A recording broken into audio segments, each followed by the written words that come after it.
Agora nós estamos vivendo um momento de uma gravidade ímpar com a história do Tacla Duran. Eu estive em Madrid, ele me chamou para advogar para ele, como ele vai fazer talvez delação, eu não faço delação. Acho que é um direito dele fazer, mas estive com ele, falo sempre com ele.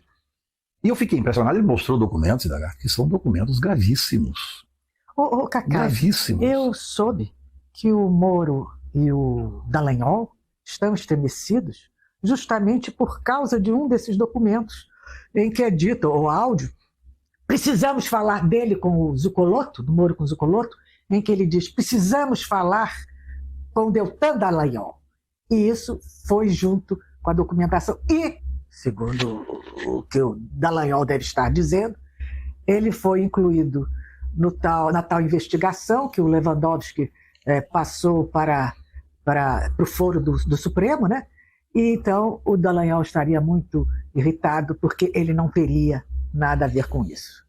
Eu tive acesso, há 3 anos atrás talvez, a alguns documentos que eu soube sobre segredo profissional, não posso falar deles. Eu só te digo uma coisa, e isso é importantíssimo no dia de hoje e nesse momento agora. O Tacla quer falar.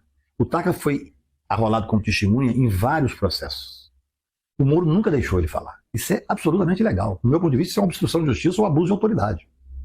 Por que o cidadão qualquer, que é réu no processo, indica uma testemunha, ele tem o direito que a testemunha fale. O Moro não deixa. Porque o Moro sabe o que fez no verão passado. O Moro não quer que o Tacla fale. Agora, é uma coisa que nós temos que prestar atenção. Assumiu um juiz que me parece muito sério, a 13ª vara, e está fazendo o que tem que ser feito. Tocando o processo dele, o doutor Eduardo Apio. Doutor Apio. Bem, de repente, é revogada a prisão do Tacla e se dispõe a vir ao Brasil trazer documentos e ser ouvido. Esse grupo apavorou, com medo. O Deltan conseguiu impedir na Câmara, como deputado que é, por 11-8, que o Tacla, chegando no Brasil, vá depor na Câmara. Por quê? Medo de que ele tem? Por outro lado, o Moro está fazendo um movimento grande. Veja bem, eu não estou acusando ninguém. Eu quero apenas que o Tacla tenha o direito de mostrar a documentação, parte dela eu vi, e é grave, e também de falar. Aí agora, esses últimos 2 dias, foi uma coisa inacreditável, porque um determinado juiz, que hoje é desembargador do tribunal, que dizem que o filho tem um relacionamento muito próximo, sendo sócio da esposa do Moro, e parece-me que namorado da filha e tal, esse juiz teria voltado à prisão do Tacla. Saiu no site do tribunal. Ele, depois, inclusive, o desembargador disse, não, mas eu não determinei a prisão do Tacla. Só de ter que explicar isso, já dá uma insegurança. O judiciário tem que ser um poder, até pelo poder que tem, que seja um poder irretocável, um poder que não pode deixar dúvida. O senador Rogério Carvalho me ligou ontem, dizendo que está entrando com a representação, acho que já deve ter entrado, junto ao Conselho Nacional de Justiça para investigar esses fatos. Ou seja, Edgardo, veja a importância. O que nos interessa? Nos interessa que tudo seja esclarecido. Não estou fazendo acusação de ninguém, nem conheço esse desembargador. Essa não é a questão. A questão simples é que se tem alguém que diz que tem documentos importantes, e os documentos que eu vi são impressionantes, esse cidadão tem que ser ouvido, tem que dar a ele o direito de ser ouvido.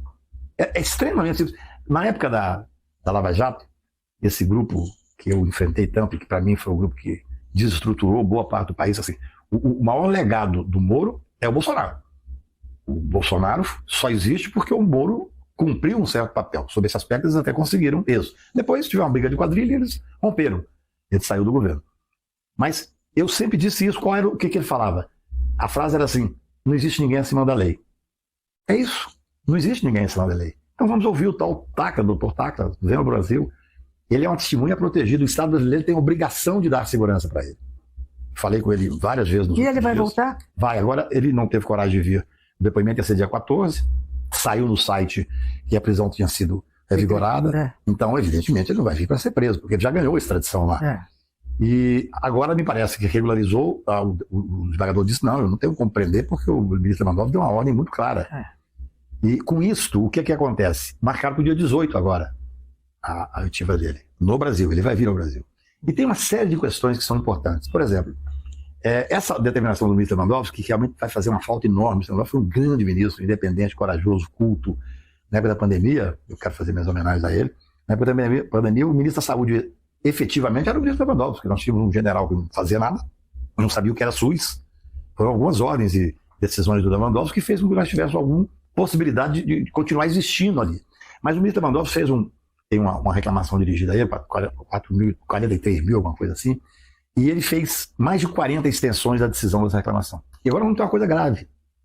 Com a saída dele, especula-se que talvez o advogado Zanin será nomeado ministro, que é um direito, evidentemente, do Lula, e ele é um advogado extremamente competente e poderia ser ministro do Supremo. Só que se ele for ministro do Supremo, na vaga do ministro Lewandowski, essa reclamação 43, ela vai ter que ser redistribuída.